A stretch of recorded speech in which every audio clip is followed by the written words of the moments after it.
Bueno, tenemos otro participante más, entonces les recuerdo que estamos dando unos minutos, nos quedan 3 y dentro de 3 minutos damos inicio al seminario virtual.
Bueno, entonces ya dimos 5 minutos de gracia y con 20 participantes que tenemos, vamos a comenzar esta presentación del libro Una paz aplazada pero urgente y necesaria, proceso de paz entre el gobierno colombiano y el Ejército de Liberación Nacional, 2010-2019. Mucho gusto, yo soy Margarita Canal, soy profesora de la Facultad de Administración de la Universidad de los Andes y junto con la Universidad de La Salle y Flaxo organizamos esta presentación de este libro que estará disponible muy pronto para ustedes. Entonces, les voy a explicar un poquito cómo vamos a estar funcionando. Bueno, esta es la portada del libro que ya está lista. Y estos son la tabla de contenidos. El día de hoy vamos a tener 7 presentaciones de los capítulos que hacen parte del libro, los que están resaltados en negrilla. Entonces, cada autor va a tener 6 minutos máximo para hacernos un abrebocas del capítulo y que ojalá queden entusiasmados para leerse el capítulo completo. Después de eso vamos a tener una sesión de preguntas y respuestas. Para eso los voy a invitar a usar una función que tenemos en el Zoom para este fin. En la parte inferior de su pantalla ven esta función de preguntas para que nos envíen por escrito las preguntas por ese medio y pues vamos a ir respondiéndolas. Entonces, tenemos una parte introductoria de las editoras del libro, que son Cecil Mugli y Esperanza Hernández. Así que les doy la palabra, Cecil, tú primero y luego Esperanza, para que nos expliquen un poco de qué se trata este libro a grandes rasgos. Gracias. Muchísimas gracias, Margarita. Me alegra mucho que podamos estar reunidos hoy para la presentación de este libro. Y bueno, la primera cosa que quería comentarles es que este libro es fruto de un proyecto de investigación que iniciamos con Esperanza en el año 2016 para dar seguimiento al proceso de paz entre el gobierno colombiano y el ELN que se estaba desarrollando durante la presidencia de Santos. Y uno de los productos de este proyecto es justamente este libro, que busca ofrecer un análisis integral de este proceso desde diferentes perspectivas. Entonces, para escribir el libro, lo que hicimos con Esperanza fue juntar a un grupo de investigadores, tanto colombianos como extranjeros, expertos en diversos aspectos del proceso que podían examinar el proceso de negociación en sí mismo y también los factores de contexto que influyeron en él. Eso nos permitió abarcar una amplia gama de temas, como pueden ver justamente en esa tabla de contenidos. Y, por ejemplo, hoy vamos a hablar de la estrategia comunicacional entre las partes, que nos va a detallar Joana, o autora del capítulo correspondiente, de las consideraciones de género, en las que profundizó Liliana, que también está con nosotros, del primer cese al fuego bilateral entre las partes, que examinaron dos autores que lastimosamente no pueden estar hoy, la estructura del ELN y la presencia de distintas tendencias en sus frentes, que nos va a presentar Andrés, quien está aquí, la disposición de las partes para una salida negociada al conflicto armado, que es un tema abordado tanto por Pedro Valenzuela, quien no está, como por David y sus coautores, el enfoque colaborativo de negociación y la construcción de confianza, analizado tanto por mi coeditora Esperanza como por David y sus colegas, y también el tema de la participación de la sociedad como característica clave del proceso que yo abordo en mi capítulo. Ese libro también ofrece un análisis prospectivo del proceso de paz de cara al futuro por parte de David, Margarita y sus coautores, y toda esa combinación de análisis ayuda a proveer un balance que podríamos calificar de más integral de este proceso de paz, a diferencia tal vez de otros libros que suelen enfocarse en un aspecto o el otro.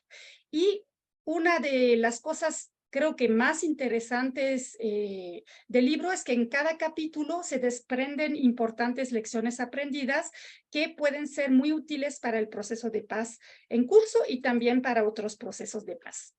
Esperanza, no sé si tú quieres agregar algo a esta Bueno, introducción. gracias Margarita y gracias Cecil. Yo destacaría también que este libro ofrece como algo novedoso, que fue calificado por uno de sus evaluadores como un libro único, porque no solo toma elementos del contexto en los análisis, sino se apoya en una robusta teoría. Y por otra parte, porque cada capítulo es producto de un ejercicio de investigación previo por cada uno de sus autores. Solo eso. Gracias. Listo, bueno, muchísimas gracias Cecilia y Esperanza. Entonces vamos a dar comienzo a la presentación de cada uno de los capítulos.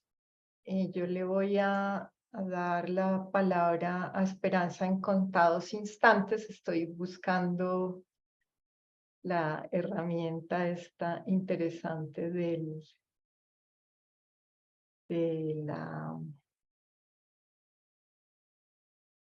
timer.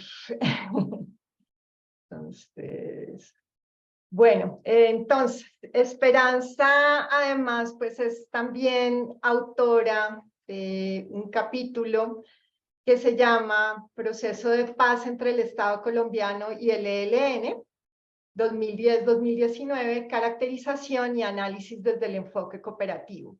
Entonces, bienvenida, Esperanza, puedes abrir tu micrófono y Listo. voy a contar el tiempo. Gracias, Margarita. Pues bueno, yo quiero empezar destacando la importancia de los procesos de paz y retomando un poco a Jonathan Powell, un importante mediador que nos señala que dialogar y negociar con grupos armados no estatales no implica violar principios éticos, ni tampoco evidenciar debilidad de los estados, ni tampoco estimular el comportamiento de los actores no estatales, sino un imperativo humanitario que busca poner fin a conflictos armados interminables con todo el dolor que esto implica. Y por otra parte, una decisión muy inteligente para persuadir a estos actores de entrar en procesos de paz y transformar estos conflictos. Quiero referirme a continuación a dos aspectos de mi capítulo. En uno, intento caracterizar el proceso de paz que se registró entre el gobierno Santos y el ELN y lo que pasó un poquito con Duque, y en el otro me voy a referir al modelo de negociación cooperativa. En cuanto a lo primero, pues parto de considerar que no existen procesos de paz perfectos, solo perfectibles, y en ese sentido señalar que este gobierno, el proceso de paz en el gobierno Santos registra los mayores avances que se han verificado en procesos de paz con el ELN, pero también desaciertos que son importantes para las lecciones aprendidas. Entre los mayores aciertos en la etapa exploratoria, cerrar con un acuerdo base por primera vez con el ELN sobre una agenda de negociación, lograr por primera vez que en esa agenda se involucre el tema de la participación social. Por otra parte, pasar por primera vez de una etapa exploratoria a una etapa de negociaciones de paz y lograr también por primera vez un cese bilateral por 101 días. Entre los desaciertos, realmente, voy a referirme solo a los importantes, intentar supeditar este proceso de paz al proceso de paz de las FARC. También insuficiente respaldo político de por parte del gobierno, muchos cambios en las delegaciones del gobierno, 4 delegaciones. Por otra parte, no contar con una propuesta metodológica sólida, pocos avances en términos de construcción de confianza entre las partes, el resultado del plebiscito y también la transición del gobierno Santos al de Duque y finalmente el ataque del ELN a la Escuela General Santander, el que realmente como la gota que desbordó la copa. Y en cuanto a los procesos de negociación, quiero destacar brevemente que los estudios de negociación no son recientes, se remontan a siglo y medio, 1881, se articulan con los estudios de paz a principios de la década de los 50 del siglo XX, y expertos como William Ury nos señalan que desde los 80 empieza a evidenciarse un mayor interés en estos estudios de la negociación. Estos estudios se han desarrollado y así se refleja en su teoría robusta, pero también en los modelos de negociación. El modelo de negociación cooperativo se considera muy viable por varias razones. La primera de ellas, porque se centra en la construcción de confianza entre las partes para desde allí avanzar hacia un acuerdo que resuelva como los asuntos en disputa. Por otra parte, porque se considera un modelo que aborda constructivamente el conflicto, y también porque en los conflictos armados las negociaciones son largas y la interacción entre las partes favorece esto. No podemos decir que en el proceso de paz con el gobierno Santos se regenerara un modelo de cooperación, solo expresiones, pero cierro señalando que hay elementos que podrían favorecer este modelo cooperativo. El hecho de que sea un gobierno presidido por un presidente de izquierda, el hecho de que puede ser también, favorece pues que fue un presidente que abrazó la lucha armada, el hecho de que, digamos, hay un acumulado de experiencia importante y creemos que habría oportunidades para avanzar en un modelo de negociación cooperativo en la actualidad. Eso es todo. Gracias, Margarita. Muchas gracias, Esperanza. Muy interesante tu capítulo y entonces vamos a darle la palabra a Cecil, también otra de las coeditoras, como ya sabemos, quien nos va a hablar de la participación de la sociedad, una característica central del proceso de paz entre el gobierno del ELN, entre el gobierno y el ELN, perdón. Ya Muchas sabes gracias. que tienes 6 minutos y ahorita pongo a contabilizar el timer. Muchas gracias. Bueno, como dice Margarita, mi capítulo se centra en el tema de la participación social como característica central del proceso de paz. y lo hace con base en más de 60 entrevistas conducidas en su mayoría con Esperanza como parte de nuestro proyecto de investigación conjunto y también de una extensa revisión documental.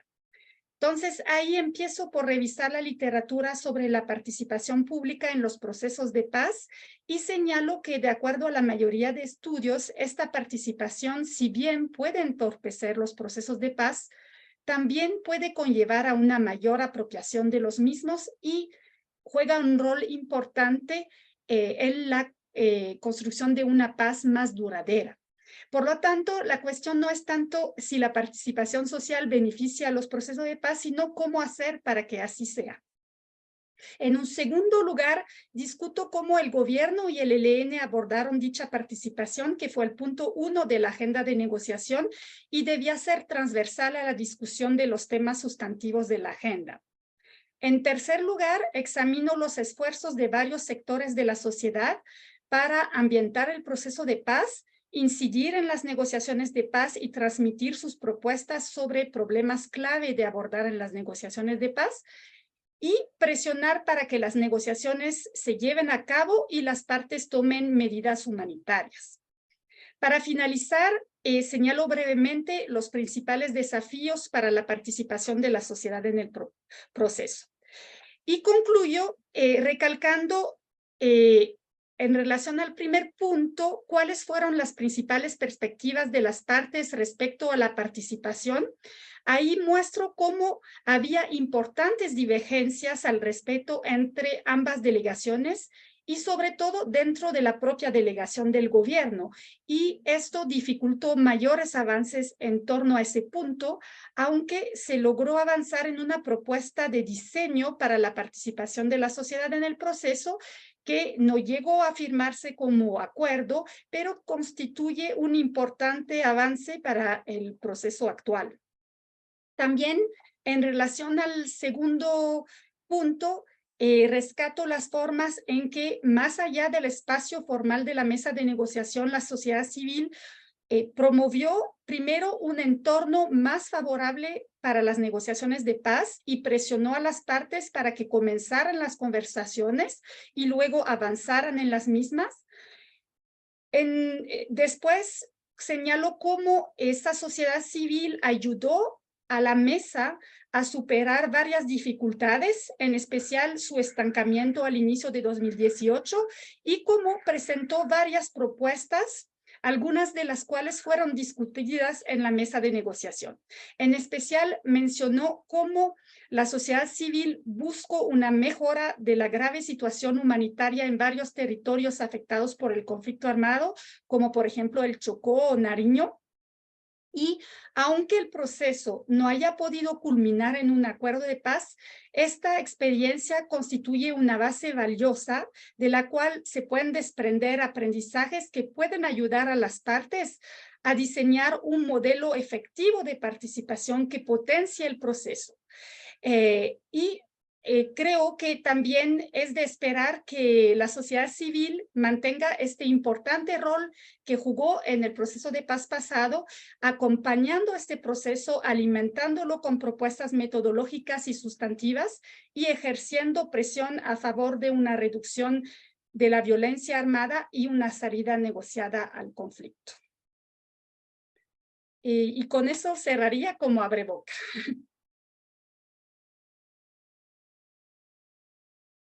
Perfecto, te demoraste menos. Espero que eso se compense después en las preguntas. Muchas gracias, Cecil. Entonces continuamos con Joana Amaral. Hola, Joana, hola Joana. Joana nos va a comentar sobre su capítulo que se llama Comunicación Pública y Confidencialidad en las Negociaciones de Paz, Gobierno ELN. Gracias, Margarita. Pues sí, mi capítulo ofrece un análisis de la comunicación pública de la mesa de negociaciones, con el objetivo específico de entender qué motivó y qué condicionó la comunicación al público, especialmente de avances en la negociación y por qué avances. Bueno, porque es el tipo de información más necesaria que el público conozca y debata para que apoye, por ejemplo, si hay un acuerdo al final, y especialmente cuando hay un plebiscito, que apoye ese acuerdo. Y hago eso análisis trazando comparaciones con el proceso también entre el gobierno y las FARC, porque tuve mucha influencia sobre la comunicación pública del proceso entre ELN y el gobierno. Particularmente influí mucho sobre la estrategia comunicacional del gobierno, y hablo ya un poquito más sobre eso. En términos de la literatura, utilizo la literatura para salientar la tensión entre la confidencialidad y la comunicación. Bueno, hay una tensión entre la tendencia a que los procesos negociales de paz sean más incluyentes y esta tradicional tendencia a que haya confidencialidad y secreto en estos procesos negociales.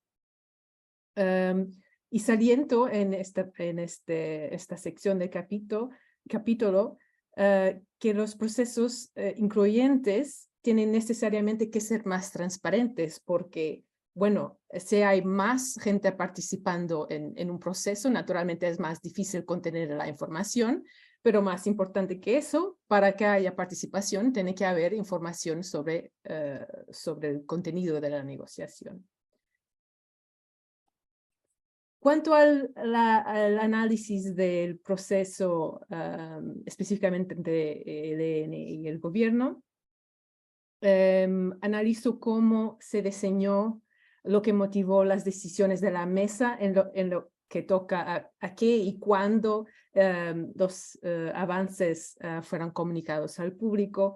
Hablo, por ejemplo, de las tensiones que existirán entre las delegaciones sobre su diferente entendimiento de qué significa la confidencialidad, qué tiene que se puede comunicar al público, no, qué es confidencial, qué no es.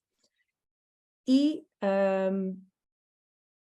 hago un análisis de las preferencias comunicacionales, específicamente de las dos partes, pues específicamente del gobierno y del ELN.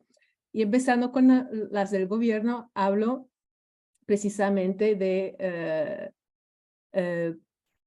esto viene ya del proceso con las FARC. El gobierno tenía una preferencia por un proceso más confidencial y con la campaña de desinformación de la oposición y hay un cambio en 2014 de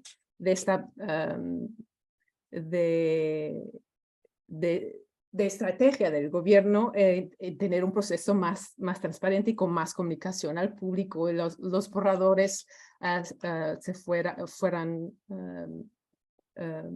compartidos con el público a partir de 2014. Bueno, hablo de las lecciones que el proceso de las FARC, las lecciones que el gobierno ha aprendido con el proceso, con las FARC y cómo influye en la posición del gobierno en la negociación con el ELN. Hablo también, por ejemplo, de cómo, tal como las FARC, el gobierno ve en la voluntad de ELN de que haya mayor apertura y participación del público como una estrategia para promoverse políticamente. Y bueno, puede haber, hay verdad en esto, pero hay una falta de entendimiento ahora analizando el ELN, que el ELN no se ve como representantes del pueblo, como el gobierno, sino como un vehículo para su acceso a la vida política del país. Así que la negociación es para el ELN, la negociación participativa, incluyente, un objetivo en sí mismo y naturalmente un proceso que tiene que ser transparente, que hay comunicación de avances, claro, comunicación más abierta. Bueno, y termino el capítulo con algunas reflexiones, implicaciones y recomendaciones. Hablo de cómo las dos negociaciones, la comunicación conjunta de las dos negociaciones es importante también para otras negociaciones de otros países, porque incentiva a las partes a no explotar avances como victorias y a comunicarlos como victorias conjuntas y a no jugar tanto con la opinión pública, y eso es muy importante para no poner la opinión pública contra el proceso. La importancia de comunicar avances y también la importancia de que las partes entiendan y que hablan, que tienen necesidades comunicacionales diferentes. Y que es importante que entiendan eso y que hablan sobre eso, que conozcan eso, para evitar malentendidos y desconfianzas que dificultan las negociaciones también. Muchas gracias. Ok, muchas gracias, Joana. Súper importante ese tema de la comunicación también. Y bueno, vamos a darle la palabra entonces a Liliana Zambrano. Primero están todas las mujeres o casi todas las mujeres del libro. Y Liliana entonces nos va a presentar su capítulo que se llama La perspectiva de género en las negociaciones con el ELN, una oportunidad para el futuro. Adelante, Liliana. Gracias, Margarita. Antes que nada, quiero agradecer a Cecilia Esperanza por invitarme a ser parte de este proyecto colectivo, que la verdad hablar sobre el tema de género en estas negociaciones, tengo que confesar que no era un tema fácil, no era un tema fácil porque el proceso fue muy corto y había muy poca información al respecto, al menos pública. Así que agradecer también a las personas que me consiguieron las entrevistas para poder elaborar este texto, especialmente a Socorro Ramírez y a Marina Gallego, que habían sido protagonistas quizás de esta historia en primera mano. Y también la coyuntura misma en la que se escribió el texto, compartirles, estábamos quizás en la transición entre las elecciones y la posesión del nuevo gobierno y tampoco era fácil acceder a las mujeres del ELN en ese momento, pero una cosa que sí se había ganado con el proceso en tema de género era que contábamos lo que no teníamos antes, con entrevistas de las mujeres que habían mujeres helenas que habían participado en la delegación del ELN y que a partir de esos insumos, esas entrevistas públicas que habían salido en medios de comunicación, pues pudimos también recoger su voz, sus voces y sus miradas. Y es un tema importante porque, pese a la importancia de la resolución 1325 y paz, seguridad a nivel internacional, es un tema que parece que prácticamente es necesario, las cifras y las estadísticas te dicen que en realidad no se materializa, no se concreta. Los últimos estudios de los procesos de paz desde el 92 hasta el 2019 te dice que tan solo el 13% de las mujeres que participan en las negociaciones, de las personas que participan en las negociaciones fueron mujeres. 6% solamente firmaron los acuerdos o 6% participaron como mediadoras. Afortunadamente, la experiencia colombiana, en el caso colombiano, hacemos parte de ese mínimo porcentaje que ya tenemos esto prácticamente integrado. La perspectiva de género, el tema de las mujeres, incluso la perspectiva LGTBIQ+, y el proceso de La Habana con las FARC-EP, pues sentó un precedente importante en esta materia. Todo esto gracias a la fuerza que tiene y la vitalidad que tienen las organizaciones y los colectivos feministas en Colombia, que desde los años 90 vienen presionando el meterse en estos espacios para construir la paz también desde nosotras, ¿no? Así que cuando llegamos a la negociación con el ELN en este entonces, el tema era prácticamente irreversible. Ya no había que justificarlo, ya no había que explicarlo por qué. Ahora había que pensar en cómo se tenía que operativizar. Entonces lo que yo abordo en el capítulo es un poco casi que en perspectiva, revisando y una oportunidad para el futuro, cómo se podía incorporar esa perspectiva de género en 4 dimensiones. Fundamentalmente una primera, que siempre es la que primero imaginamos, que es la presencia de mujeres en la delegación, en las delegaciones, en los equipos de negociación. Que en realidad ya no hace falta explicar por qué, pero bueno, decir que era la manera de integrar esas miradas, esas vivencias y eso, que no necesitamos interlocutores para que podamos expresar lo que nosotros estamos diciendo, pero además la importancia de que no figurara cualquier figura porque era mujer o porque era una específica persona de una determinada etnia, sino que eran En el caso de las negociaciones con el ELN, contar con Socorro Ramírez o con Angélica Redberg, era que además de mujeres eran expertas en el tema y además con técnicas y con habilidades para negociar, porque como decía Esperanza, es que negociar no es una cuestión fácil, ¿no? Necesita cierta destreza para poder estar en el proceso de negociación. Entonces, pasar de ese plano de una mujer para que figure a una mujer con unos perfiles específicos, con unos conocimientos específicos y unas miradas específicas puede ser realmente importante. La segunda dimensión la miraba desde la perspectiva de los canales y los procedimientos en los cuales se incorporaba la perspectiva de género, tenía posibilidades de incorporarse. Y la verdad que el proceso con el ELN nos dejó algunos esbozos que ya se empezaban a perfilar y que no pudimos concretar al respecto. Era pues cómo se presionaba desde fuera de la mesa, el rol de la Ruta Pacífica de las Mujeres, de la juntanza de mujeres, el tema de la pedagogía de género en la mesa, el debate de si tenemos que crear o no una figura específica de subcomisión de género o no dentro de la mesa. Bueno, ahí recojo un poco todo este elemento, este tipo de cosas. La tercera cuestión, la tercera dimensión que abordo es sobre lo sustantivo, cómo se integra en la parte de la agenda, en las cuestiones temáticas, y aquí de destacar, aparte del punto que se avanzó mucho de participación de la sociedad civil, el punto de cesar fuego y de desarme de DDR. Es novedoso porque no suele ser utilizado en otros, no se suele incorporar esta perspectiva en otros procesos de paz, no es lo tradicional. Y la última dimensión en la que intento incorporar esto es en la parte de implementación, que ahí solamente puedo decir retos, y retos para el proceso actual en este momento para mandar el mensaje que no es una cuestión semántica, que no es una cuestión sectorial, que es una cuestión de asimetrías y de desigualdades de poder y de sostener unas estructuras de poder que es importante que las estás formando en estos procesos, en estos espacios de negociación. Así que, pues... Muchas gracias, Liliana. Otro capítulo muy interesante. Esperemos que eso estén pensando los participantes también. Entonces, ahora sí vamos a continuar con el capítulo 7 y es la presentación número 6 que está a cargo de Andrés Aponte. Andrés, bienvenido.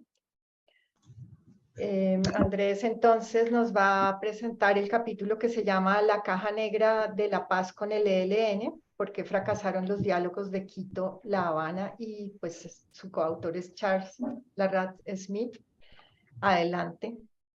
Gracias, Margarita. Bueno, primero que todo, pues decir que estamos muy felices y honrados de haber hecho parte, digamos, de este estudio que pues, es bastante completo e integral, no solamente desde los focos, sino también desde las indagaciones y los problemas que tratan en torno a este tema, pues que resulta, yo creo que del todo relevante para la actual coyuntura, precisamente viendo lo que está sucediendo en la mesa.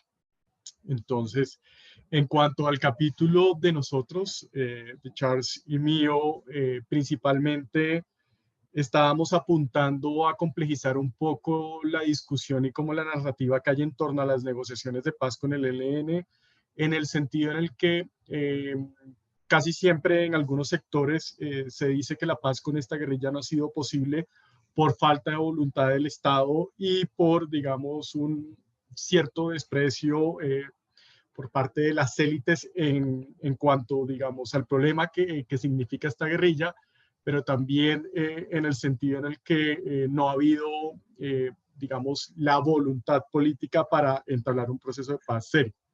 Entonces, poniendo el foco en la organización, quisimos resaltar que esas problemáticas, si bien el Estado ha tenido imposibilidades para negociar por cuestiones que ya han sido abordadas anteriormente, también las tiene el ELN.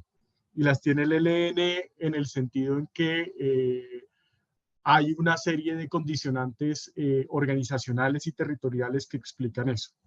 Entonces, este capítulo apunta y establece una discusión precisamente con la literatura internacional que aborda temas organizacionales. Cuando me refiero a temas organizacionales es entender a los grupos armados no como una unidad monolítica, completamente homogénea en el sentido de que todos sus integrantes y digamos facciones y grupos piensan de la misma manera, sino que es más que todo un armazón donde hay diversos intereses, marcos cognitivos, etcétera, en juego dentro de pues una idea de sociedad, y en este caso el ELN, pues de cómo llevar a cabo unos ciertos cambios en un modelo de Estado y sociedad en el cual, digamos, están actuando. Entonces, en este sentido, no solamente estamos aportando en esa discusión, sino que estamos también viendo cómo lo organizacional no incide solamente en la manera en cómo proyecta violencia un actor armado, sino también en las implicaciones que tiene esos rasgos organizacionales a la hora de entablar un acuerdo de paz y unos diálogos de paz. Lo que hacemos, y como mencionó ahorita muy bien Cecilia y Esperanza, las implicaciones, digamos, los focos analíticos parten de un trabajo previo que se desarrolló en un libro que se llama ¿Por qué es tan difícil negociar con el ELN? Y lo que hacemos es, en cierta manera, refinar un concepto que acuñamos ahí que se llama federalismo insurgente. Ahí lo que estamos mostrando, en cierta manera, con el análisis y el desarrollo de los diálogos entre esta guerrilla y la última experiencia, es como una impronta organizacional que tiene que ver mucho cómo esta guerrilla se fue conformando en el tiempo y que fue muy distinto a las FARC en el sentido en que fue más aglutinando y articulando diversos emprendimientos armados, pues le dio capacidad discrecional y le ha dado capacidad discrecional a muchos de sus frentes en torno a las políticas nacionales que tiene la guerrilla para hacer la paz y para hacer la guerra. Entonces, consideramos que esto es útil precisamente para entender que dentro del ELN, y se ha constatado en diversas ocasiones, no hay un consenso o es difícil establecer un consenso frente a los diálogos de paz, y que si bien se habla de que hay una unidad y cohesión en momentos o coyunturas críticas como los ceses al fuego o como los paros armados, también la paz implica unos dilemas organizacionales que afloran cuando se demanda mayor acción colectiva. Entonces, a través de una serie de lecturas territoriales de cómo vemos cómo se comportaron esos diversos frentes que componen a esa guerrilla durante los diálogos, vemos que algunos tuvieron una mayor capacidad saboteadora o que utilizaron ese recurso a la violencia para posicionarse dentro de la mesa, y eso tiene implicaciones para la actual coyuntura en el sentido en que si no entendemos cómo se están comportando esos diversos frentes de guerra en sus realidades territoriales, va a ser muy complicado no solamente ponerle patas regionales a esos diálogos, sino también empezar a pensar cómo podrían ser esos diversas estrategias contempladas en la mesa, como los alivios humanitarios, el cese al fuego que se está discutiendo actualmente, e incluso la muy llamada y reclamada participación de la sociedad civil donde el ELN tiene presencia. Eso sería todo. Muchas gracias. Gracias a ti, Andrés. Bueno, antes de continuar con el último capítulo, que es el que nos va a presentar David Aponte, quiero invitar a los participantes a usar la función que tenemos en esta sala webinar de preguntas y respuestas. La encuentran en la parte inferior de la izquierda de esta aplicación, y ahí entonces pueden desde ya ir escribiendo sus preguntas, sus comentarios. Si quieren decir que es en general para todos los autores, lo pueden hacer, o si quieren dirigirla a un autor en especial, pues chévere que lo indiquen allí. Bueno, entonces este es el último capítulo que se va a presentar hoy, que se llama Diálogos con el Ejército de Liberación Nacional en Prospectiva.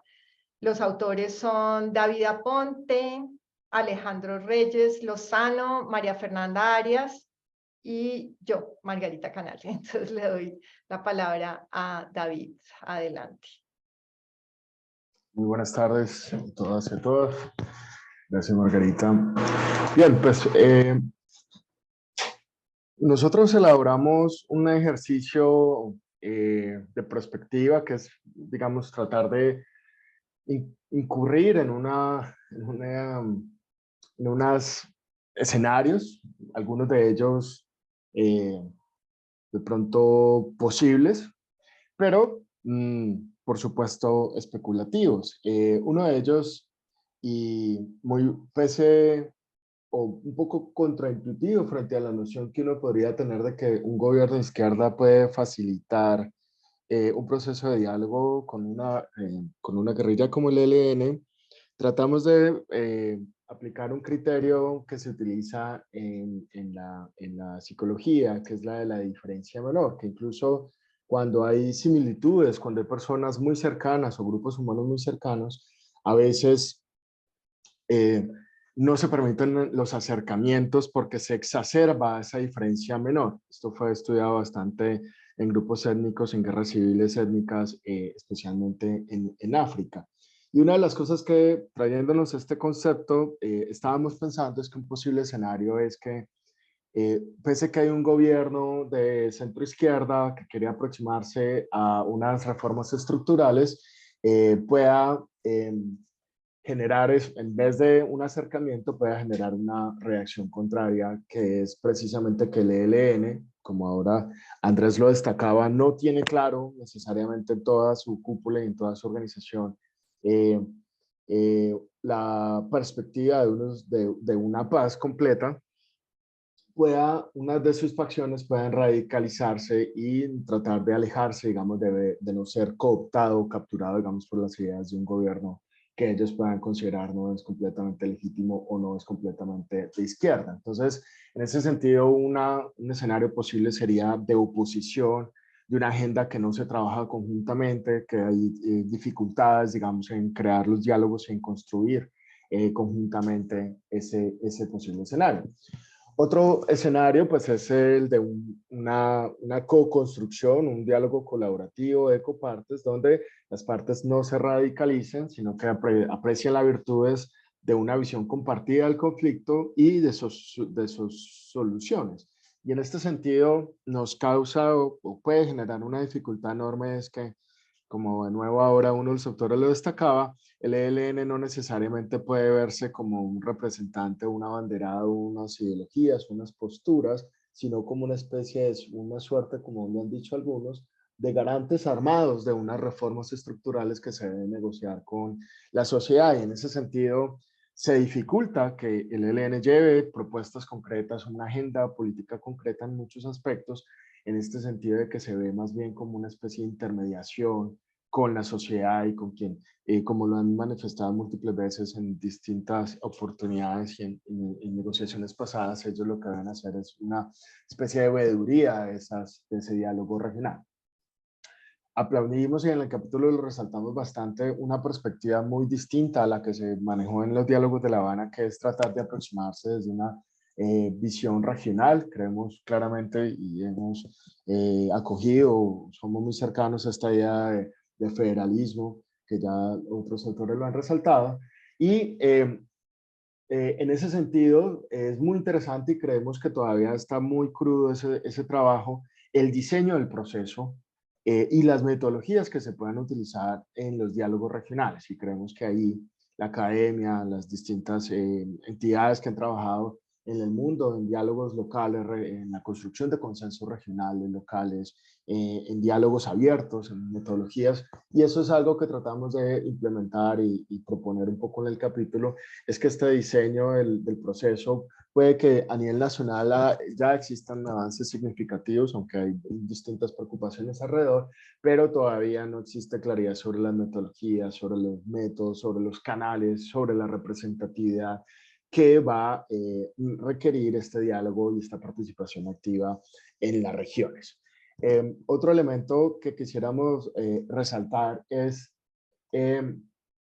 la visión colaborativa, que es un enfoque, unos grandes de los métodos de negociación, donde las partes ven una voluntad común y hay una propuesta en solucionar conjuntamente, y de nuevo ahí puede haber una dificultad enorme, es que existe una agenda también política por parte del gobierno actual de una paz express que requiere además, pero como una forma, digamos, de dar resultados políticos gruesos, notables, también en caras en un año que es electoral, en las elecciones locales y regionales en Colombia, pues hay un afán, le asiste cierto afán al gobierno de poder mostrar resultados concretos, y ese es un afán que sabemos ya, y eso se ha estudiado enormemente, que el ELN no tiene esa misma visión. Los tiempos para las guerrillas, sobre todo este tipo de guerrillas prolongadas, son muy, muy diferentes, y entonces ahí puede haber un desacuerdo importante en materia de los tiempos y de las propuestas que lleguen ahí. En ese sentido, una posible solución que lo planteamos como un mecanismo es que se empiecen a elaborar acuerdos parciales, no se trate de hacer un gran acuerdo integral como fue el acuerdo con las FARC, y que la mesa principal pueda elaborar un diseño, digamos, por una gran autopista con unos aspectos globales, acuerdos tempranos, unos objetivos logrables, con indicadores, pero que también exista una mesa, digamos, donde se trabaje la resolución de diferencias, se pueda desescalar los malentendidos, crear rutas de entendimiento para las distintas fases de la implementación ya de esos acuerdos, porque en este momento existe obviamente una sola mesa donde se está negociando todo. Y eso puede generar unas dificultades enormes donde se va a pasar de crisis en crisis, y la mesa, en vez de avanzar en elementos sustantivos, lo que va a hacer cada ciclo es tratar de recomponer la desconfianza, la comunicación unilateral, las salidas en falso a la opinión pública de un lado y de los otros, los anuncios inmaduros, como decir que ya hay un cese, ya hay un acuerdo de cese y cuando no lo había, etcétera, etcétera. Entonces, la mesa, en vez de estar apagando fuegos... David, te voy a interrumpir, ya se te acabó el tiempo, entonces para Vale. que vayas redondeando. Sí, entonces estas dos mesas, digamos, alternas, paralelas, una vía principal y una mesa de resolución de diferencias, es otro de los elementos que tocamos ahí. Para concluir, entonces, el diseño de metodologías locales y diálogos regionales con alta participación es una innovación que se requiere acá. Y el elemento, digamos, de las posibles mesas alternas también lo planteamos en el libro. Muchas gracias. Listo, gracias a ti. Bueno, entonces, gracias a todos por sus presentaciones. Y tenemos 2 preguntas por ahora en el lugar de preguntas y respuestas. Así que, bueno, los voy a invitar a todos a que enciendan sus cámaras para que demos respuesta a estas preguntas. Las voy a leer. Sergio Alberto Roballo Tolosa dice, teniendo en cuenta que son conocedores de las negociaciones previas con el ELN, ¿qué opinión y perspectivas tienen de la negociación actual, especialmente el rifirrafe de esta semana sobre el estatus político del ELN y la pausa de las negociaciones? Esa es una. Y la otra, de Freddy Chaverra, dice, ¿qué diferencia la actual delegación negociadora de la última delegación que tuvo el gobierno de Santos? Y pues en esa misma línea, ¿cómo ven el rol de la dupla Otti y Cepeda? Entonces, bueno, ¿quién quisiera comentar sobre alguna de estas 2 preguntas? Esperanza, ¿tienes ganas? Bueno, listo. Pues bueno, primero agradecer sus preguntas tan interesantes. Nosotros, pues en esta presentación del libro nos hemos centrado en lo que fue el proceso de paz en el gobierno Santos. Y pues digamos que ese es el énfasis de nuestra presentación. Pero bueno, con ocasión a la primera pregunta, yo propongo que abordemos pregunta por pregunta. Con relación a la primera pregunta, digamos que uno observa que en los procesos de paz, los presidentes y personas ajenas a las comisiones negociadoras, pero de cierta relevancia, se pronuncian, ¿verdad? Y pues esto a veces genera ruidos. Es inevitable. En el caso concreto, pues el presidente Petro hizo unas manifestaciones, y también Antonio García en otras ocasiones se ha pronunciado, aunque no hace parte de la delegación del ELN. Entonces, digamos que este proceso es muy incipiente para poderse pronunciar con alguna seriedad, ¿no? Habría que estudiar a fondo, pero habría que destacar cosas positivas como los 10 acuerdos que hasta el momento se han logrado las partes. Pensar que la confidencialidad es muy importante y que es recomendable como que los micrófonos se apaguen para que las comisiones puedan, las delegaciones puedan trabajar más. Hasta ahí. Perfecto, Esperanza, gracias. ¿Quién más quiere participar? Si quieres, podemos ir en Dale. orden. Bueno, yo tal vez voy a hablar más de la segunda porque creo que Esperanza contestó muy bien la primera.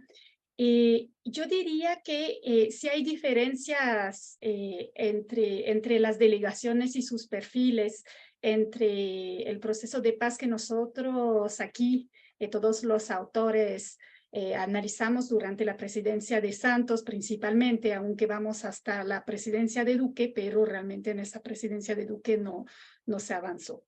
Yo creo que el perfil actual de la delegación del gobierno es un perfil diferente. Hay personas, digamos, con perfil más político y tal vez menos personas que tienen ese recorrido que tenían personas, por ejemplo, como José Noé Ríos en la delegación anterior durante la administración Santos, que era una persona que había participado en todos los procesos de paz desde los años 90. Entonces, digamos, era una persona que tenía un perfil menos político y más de una experiencia en la materia, ¿no? Y yo creo que en la nueva delegación del gobierno, si bien hay personas con distintos perfiles y perfiles bastante interesantes, no vemos como que una persona así, por ejemplo, como José Noé Ríos, que tenga todo ese recorrido, esa experiencia en materia de negociaciones de paz. Dicho esto, lo que es interesante, por ejemplo, en este proceso de paz es que está Iván Cepeda, que él sí jugó un rol en el proceso de paz anterior, en lo que se llama el back channel. Él, junto con Álvaro Leiva, ellos, cuando había escollos en la mesa, jugaron este rol de back channel para tratar de destrabar la mesa. Entonces, podemos decir que, por lo menos en el caso de Iván Cepeda, trae esa experiencia valiosa, creo, a la mesa. Una cosa también interesante de esa nueva delegación es la presencia de una persona que uno podría pensar que estaría muy contraria a ese proceso de paz, que es Lafori, no sé cómo lo pronuncian bien, que representa al sector ganadero.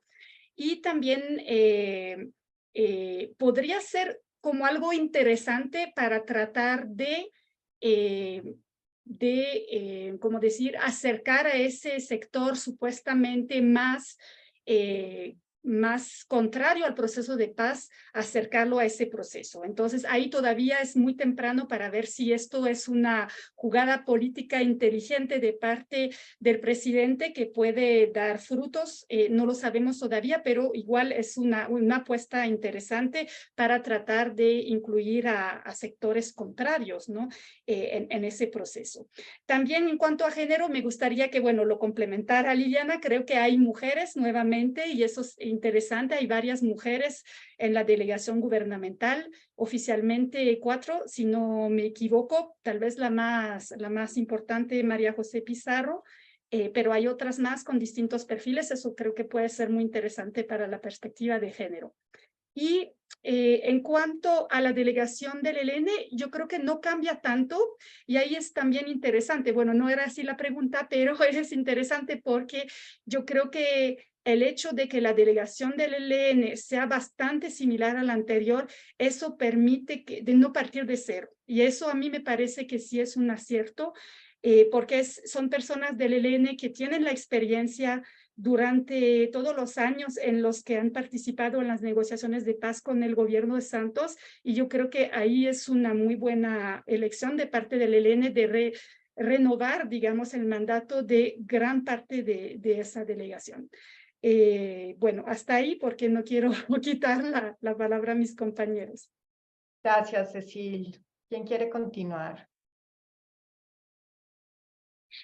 Liliana. Yo voy a hacer una mirada un poquito más externa, quizás porque estoy fuera, y entonces ahora estoy viendo las cosas desde fuera.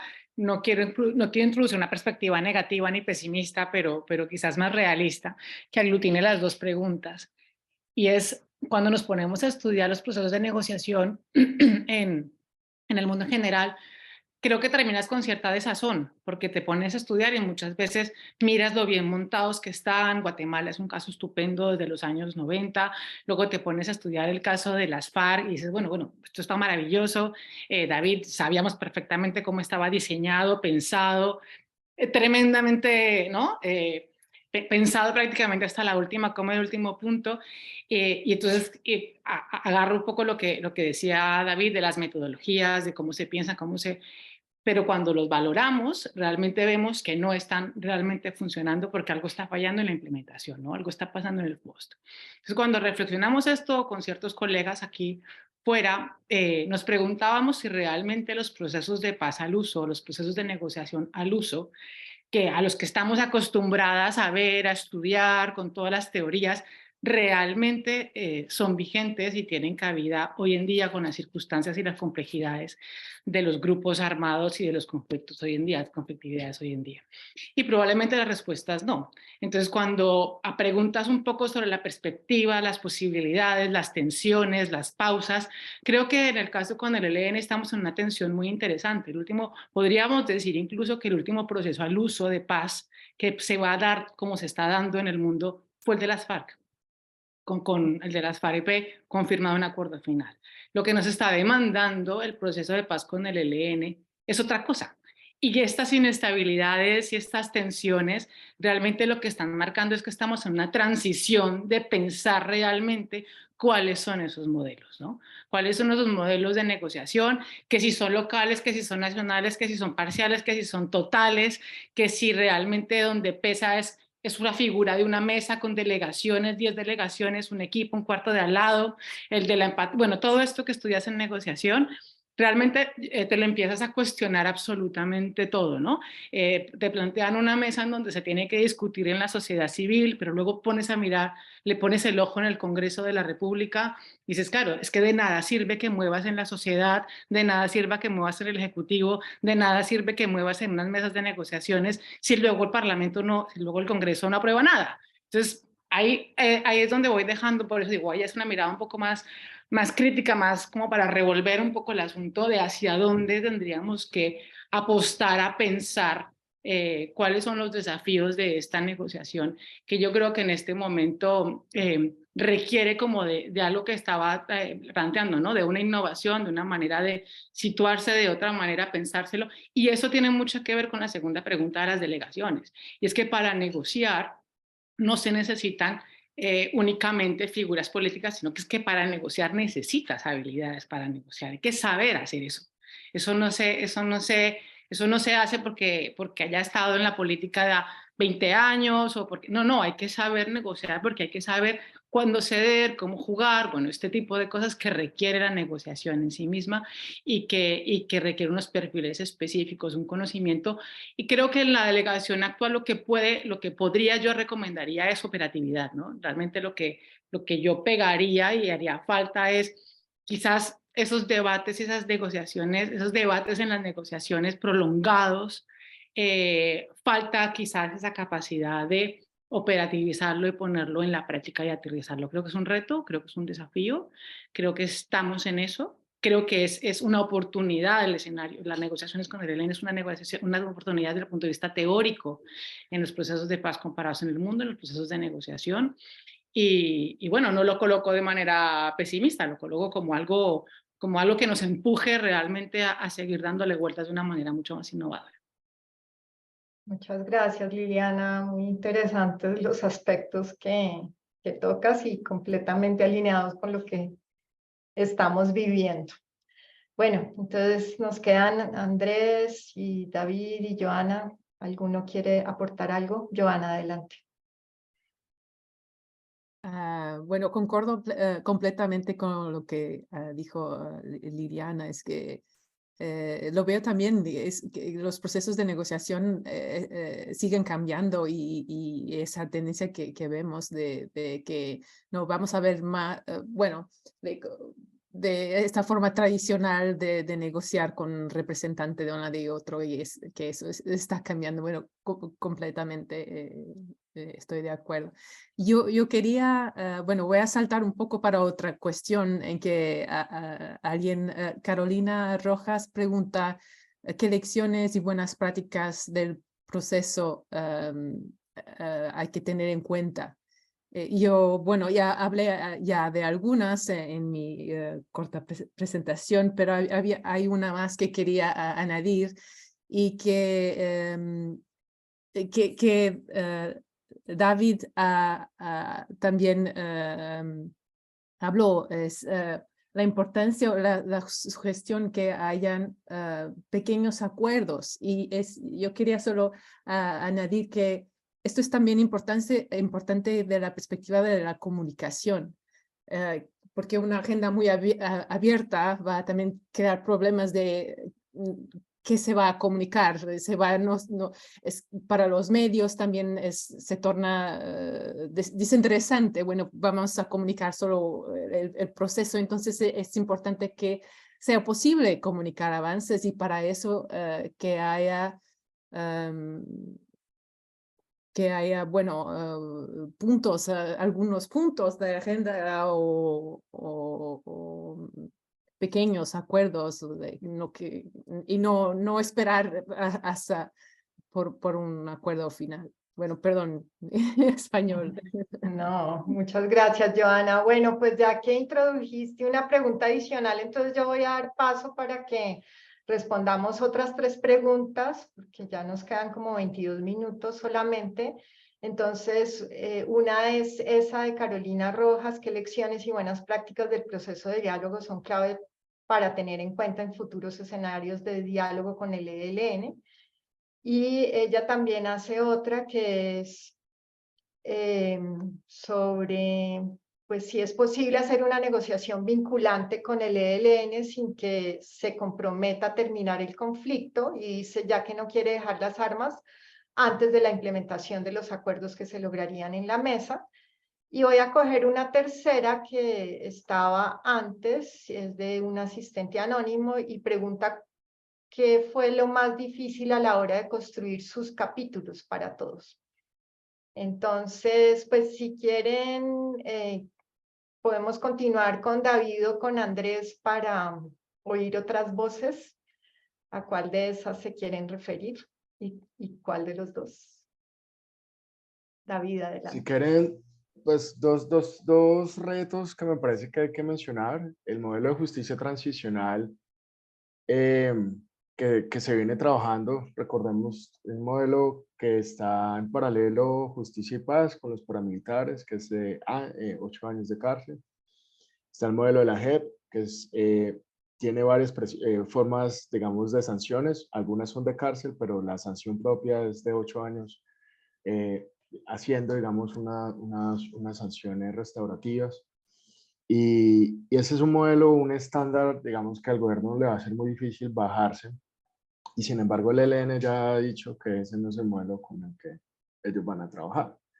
Que no se ven en una audiencia como se conoce en la JEP, una audiencia de reconocimiento, pidiendo perdón a las víctimas, pidiendo perdón a la sociedad, escuchando a las víctimas de frente a frente. Entonces ese va a ser un gran reto porque ese es un modelo con el que se pudo negociar a nivel internacional el modelo de las FARC, el modelo de negociación, digamos, el acuerdo de paz con las FARC.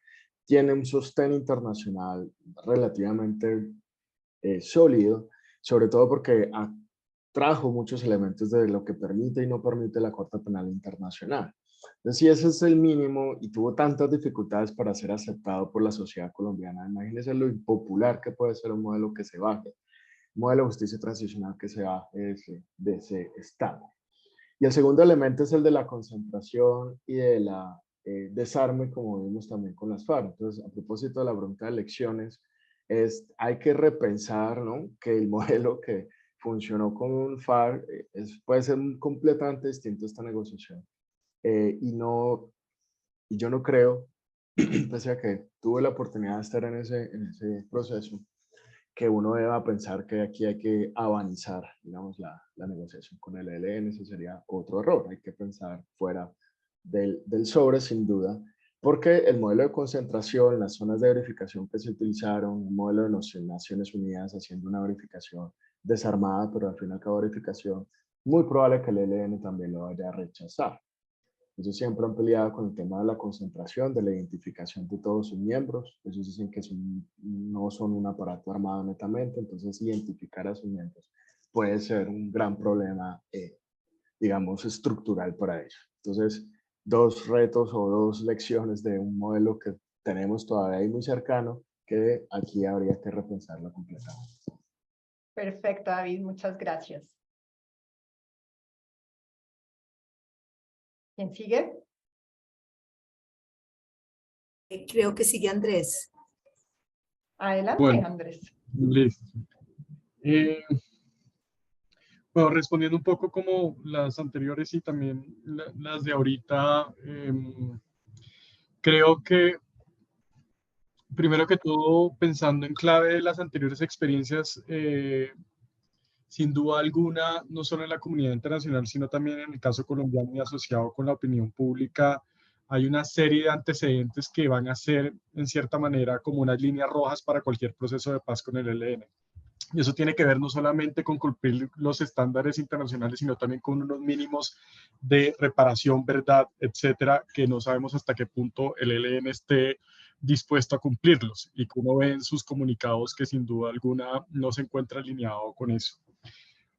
Otra de las cuestiones que he pensado mucho en esta coyuntura y que tiene que ver con algo que decía David es que sin duda el reinicio de los diálogos partió reconociendo sus acumulados, pero creo que están impregnados de un voluntarismo político que, si uno mira experiencias pasadas, son los que mayores no solamente fracasos han llevado, sino que han desencadenado olas violentas. Y eso lo tenemos que pensar muy bien, sobre todo pensando en los reclamos, valga la redundancia, que ha habido por diversos sectores en los cuales no se ha acompañado la política de paz con una estrategia de seguridad. Y no lo hablo solamente pensando en el contexto actual, sino también en una constante histórica que ha habido en los diversos procesos de paz realizados en el país, así como en otras experiencias internacionales, y es siempre hay disidencias. ¿Cuál es la estrategia respecto a eso y cómo se puede pensar de cara al futuro? Porque sin duda alguna eso va a tener unos impactos muy importantes, no solamente en la trayectoria que puede tener la implementación, sino también en las percepciones, sensaciones de inseguridad y que puede empujar a tomar las armas a personas que ya las habían dejado. Casos y experiencias nos sobran, digamos, en los últimos 20 o 30 años. Otro elemento que quisiera como resaltar es, sin duda alguna, estamos frente a una coyuntura y digamos un ambiente geopolítico favorable para el proceso, pero creo que se podría agotar. Y sobre todo pienso, digamos, en el respaldo que puede recibir la actual administración por parte de Estados Unidos, que es un actor crucial. ¿Qué vamos a hacer donde llegue o regrese al poder una persona como Donald Trump? ¿Y cuál podría ser el ambiente que se podría, digamos, generar en torno a la negociación? Y otra de las cuestiones que a mi manera de ver dificulta el proceso y que tiene que ver también con el tema de la dejación de armas es que no hay ningún antecedente. Eso significaría innovar demasiado, en el cual, digamos, estas diversas estructuras que componen al ELN permanecieran en armas.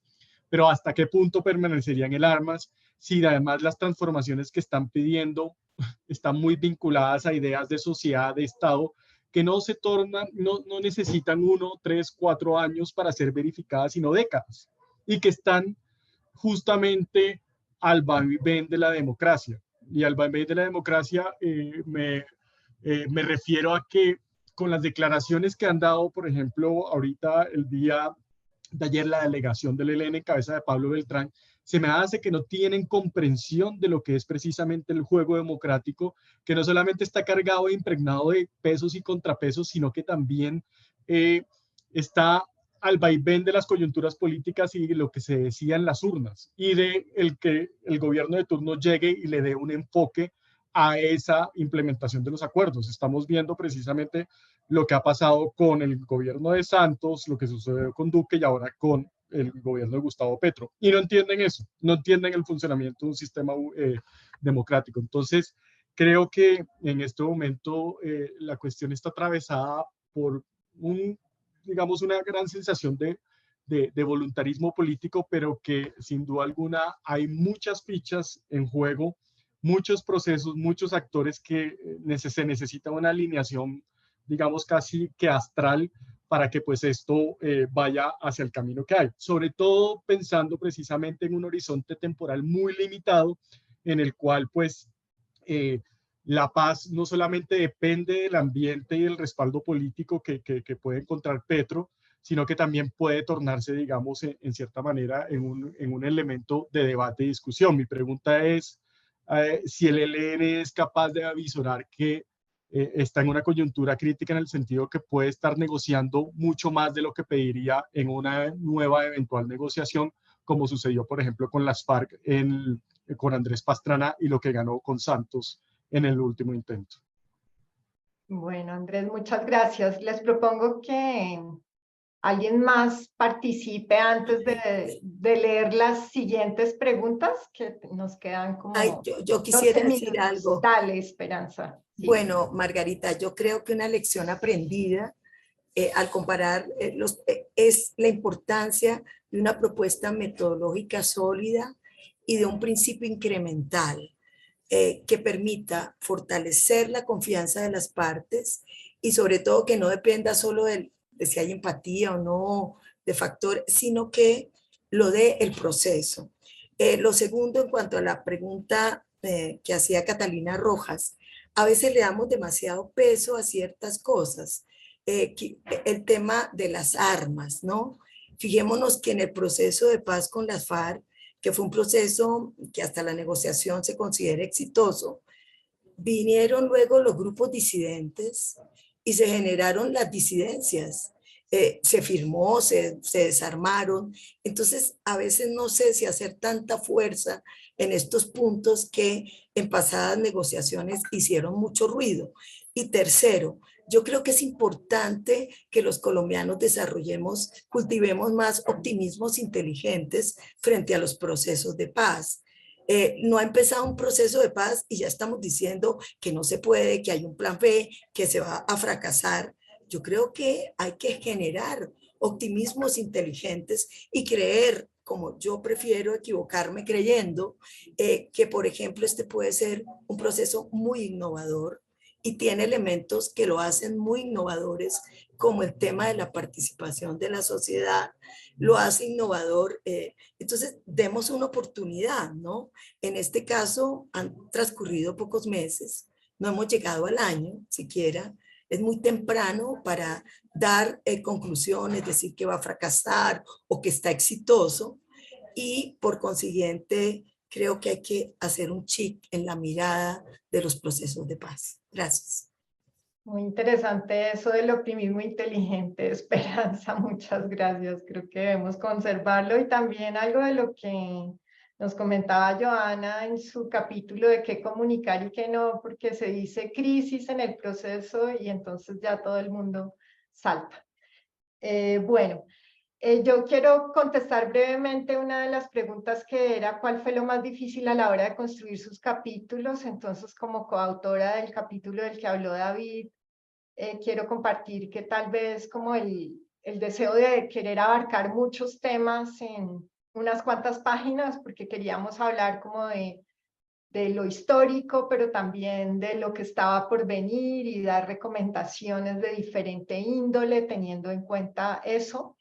Y pues la forma como de integrar todos esos temas fue un reto y también que éramos 4 coautores, entonces pues es todo un trabajo en equipo y no siempre pensábamos igual, pero ahí lo resolvimos. Entonces, bueno, creo que para estos minutos que nos faltan voy a dejar entonces las 4 preguntas finales. Hay 2 que tienen que ver con la sociedad civil y el capítulo de Cecil que dice Dairon Monroy, muy interesante la presentación sobre la participación de las comunidades en los diálogos. Y se pregunta si en un trabajo está abordando cómo mitigar los riesgos de que las comunidades participen en diálogos con el ELN, cuando en sus territorios también hay otros grupos armados ilegales que confrontan al ELN. Y el otro que tiene que ver con ese tema es como sociedad civil, cómo podemos aportar a este proceso.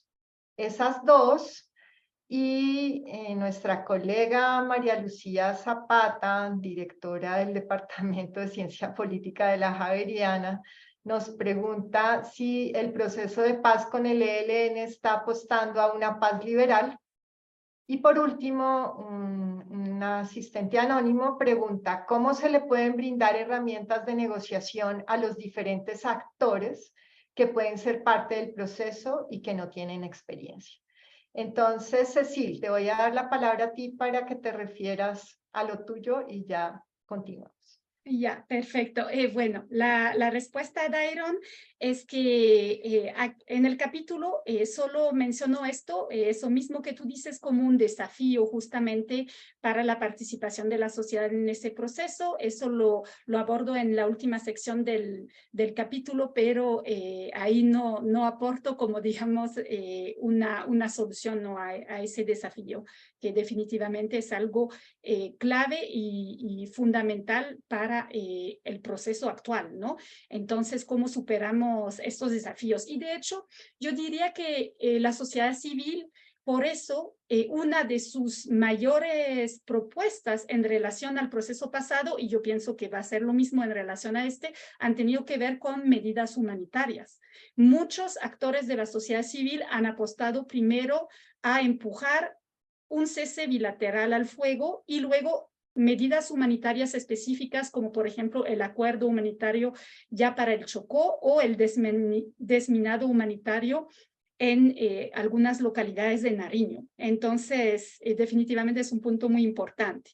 Respecto a la pregunta de nuestro asistente anónimo de cómo, como sociedad civil, digamos, cómo aportar ese proceso, entonces, yo identifiqué que hay como 4 grandes ámbitos en los que la sociedad civil puede jugar un rol y ha jugado un rol en el proceso pasado. Primero, en ambientar el proceso. Yo creo que es muy importante que la sociedad civil ayude a generar una opinión pública más favorable a este proceso, todo lo que tiene que ver realmente con eso, con la ambientación, hacer que se vea más posible ese proceso y la importancia de acercarse a ese proceso, de participar en el proceso, de cómo este proceso puede beneficiar al país y a diferentes actores sociales del país, ¿no?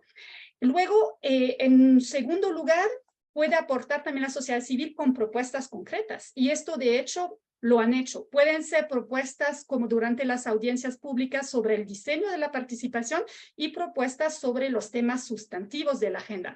Por ejemplo, durante las audiencias públicas había colectivos de género que hicieron muchas propuestas sobre cómo se debía abordar, ¿no? Ese tema y la importancia de abordarlo.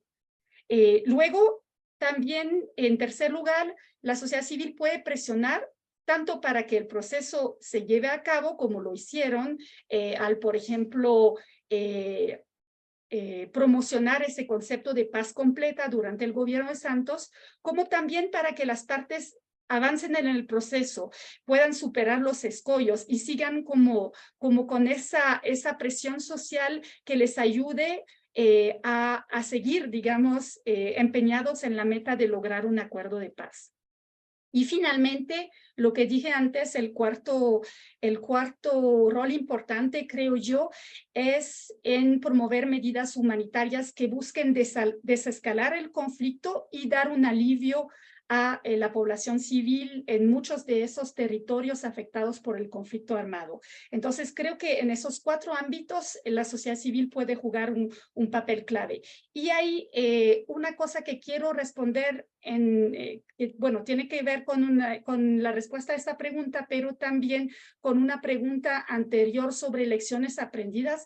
Yo creo que como lección aprendida es la importancia de la participación de la sociedad también para aumentar la disposición del ELN a negociar. Y ahí quiero mencionar 3 razones clave. Primero, el ELN, como decía Andrés, no es de hecho, ninguna parte negociadora en el mundo, ni siquiera el gobierno, son un ente, digamos, puede considerarse como algo unitario. Hay diferentes tendencias dentro de cada parte negociadora y en particular del ELN.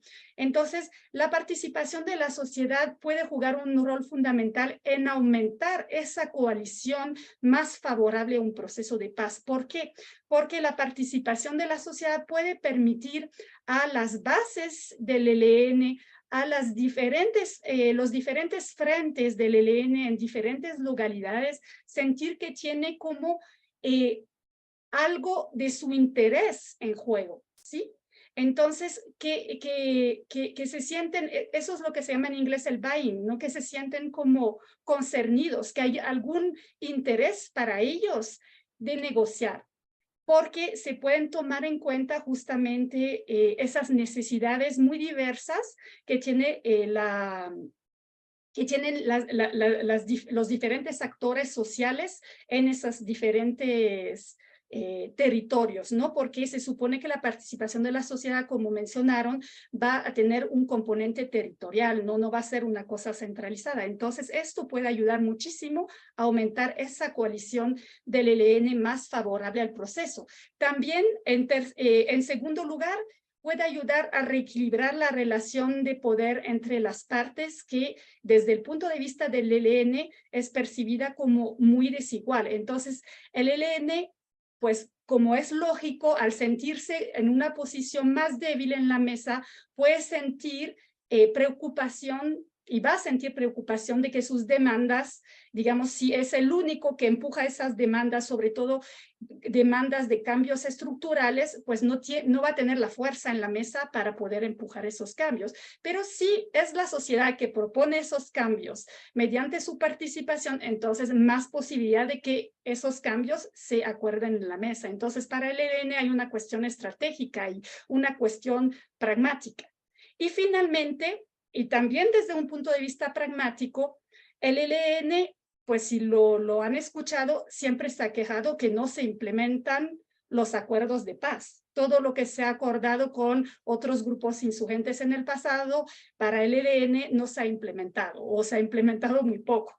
Entonces, el ELN apuesta a que la participación de la sociedad genere, digamos, una presión social luego para que lo acordado en la mesa se vaya implementando. Entonces es un incentivo también para el ELN para que negocie. Entonces todo esto pues nos apunta a la importancia de la participación en ese proceso para generar este mayor incentivo para el ELN de negociar. Y yo sé que ya hablé mucho, pero una cosita muy pequeña respecto a la pregunta de Carolina, es claro que no es posible, digamos, implementar todo antes de que un grupo insurgente deje las armas. Esto no se ha hecho y no se va a hacer en ningún lado, simplemente porque los cambios sociales, por ejemplo, que se pueden acordar en una mesa, su implementación muchas veces lleva muchos años, entonces eso no es factible. Lo que sí se puede pensar, y siempre hay manera de pensar eso, es cómo, por ejemplo, se pueden implementar cosas de mucho más corto plazo que sienten las bases para que los cambios de más largo plazo se implementen a futuro.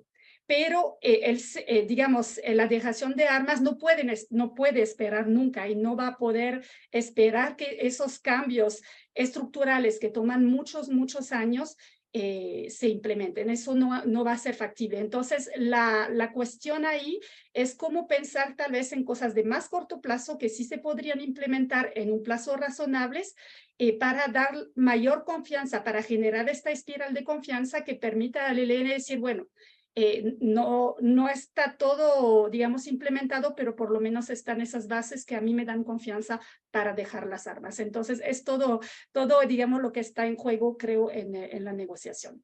Hasta aquí. Bueno, Ceci, gracias. Te tomaste tu tiempo, pero respondiste muchas preguntas.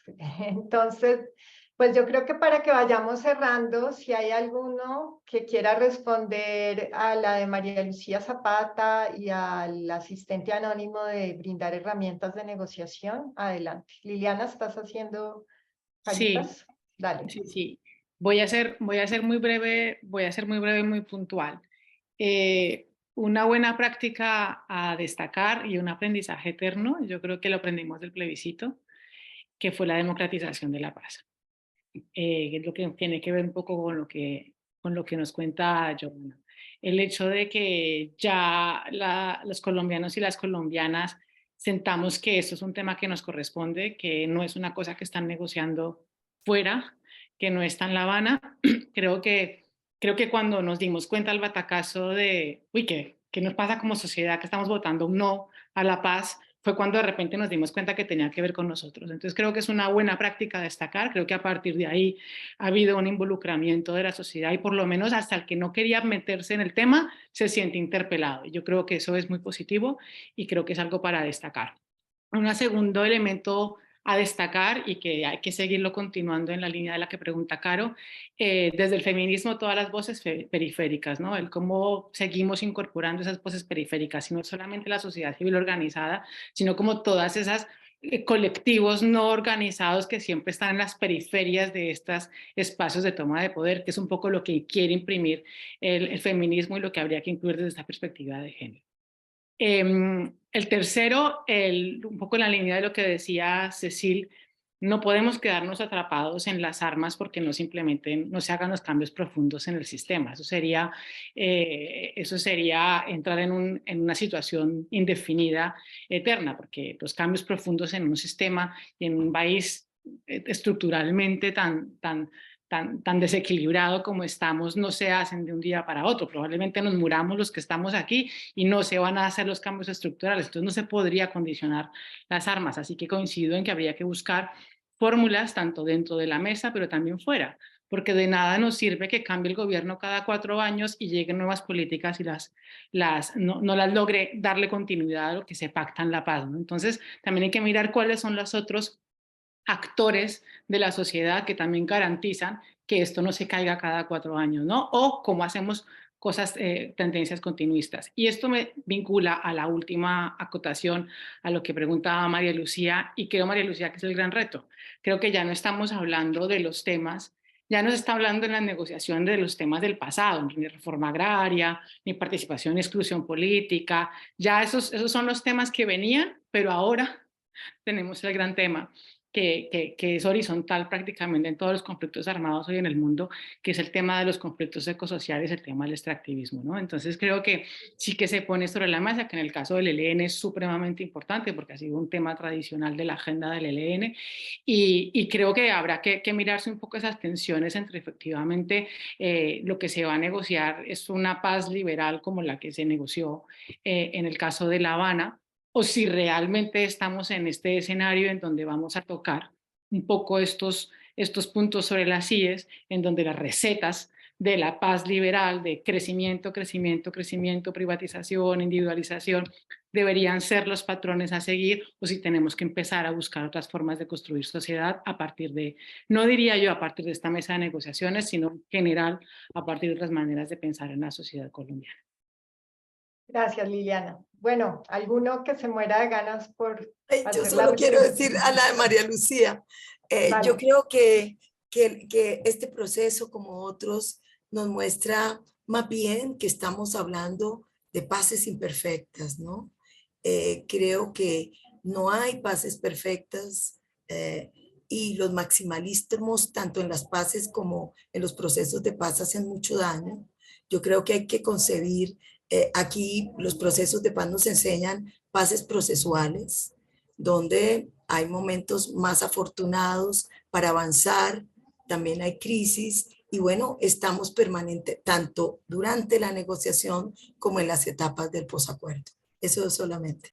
Bueno, listo, gracias. Entonces, para no dejar sin responder la última pregunta anónima, que es cómo brindar herramientas de negociación a los diferentes actores, yo digo pues que para eso en las universidades tenemos personas que enseñamos estos temas en cursos formales y no formales. Entonces, pues estamos a la orden. Aquí en la Facultad de Administración de los Andes hay toda una especialización en negociación, en la Javeriana una en resolución de conflictos, en construcción de paz. Flaxo también tiene programas de esta índole y La Salle y bueno, muchas otras universidades. Así que pues de forma formal o informal podríamos colaborar con ese fin si hay voluntad para que se haga. Bueno, yo les dejamos en el chat el enlace que pueden abrir para cuando el libro esté listo, que hay incertidumbre sobre la fecha exacta y por eso no les decimos, pero pueden ir mirando de vez en cuando porque va a ser un libro de acceso gratuito. Así que, pues, ha sido un excelente abrebocas. Gracias a mis colegas coautores, Cecilia, Esperanza, por haber puesto esto en conjunto. Y pues seguiremos presentándolo para que ojalá lo que escribimos pueda contribuir a lo actual y a lo que viene. Y gracias Así a ti, que, Margarita. Una excelente moderación. bueno, gracias a todos los participantes y nos vemos en la próxima entonces. Buenas Muchísimas tardes. gracias. Chao. Que estén muy bien.